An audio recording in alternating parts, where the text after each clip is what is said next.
বিসমিল্লাহ। যে রোস্ট রান্না করব, সবাইকে জুম্মা মুবারক।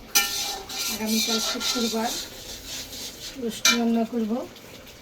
রান্নার প্রস্তুতি নিচ্ছি। সকাল দিকে আবার গ্যাস থাকে না, একটা সমস্যা আমাদের এখানটা।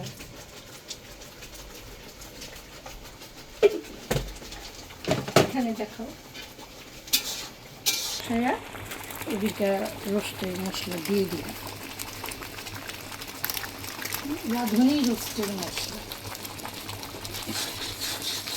আপনি মশলা যত ভালো করে কষাইবেন, আপনার রোস্ট খেতে কিন্তু তত ভালো হবে। বাদাম বাটা আছে, আদা রসুন বাটা আছে, জয়ফল, জয়ত্রী,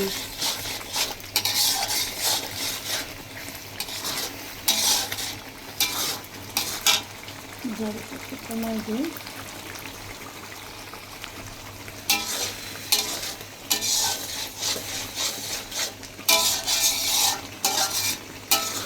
এই যে রোস্টটা তেল ছাইড়ে দিচ্ছে, লবণটা দেখি।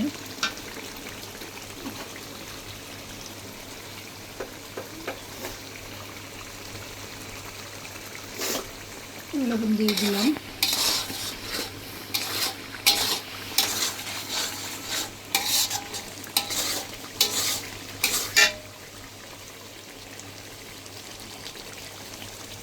আমার মশলাটা তেলের উপরে উঠে গেছে।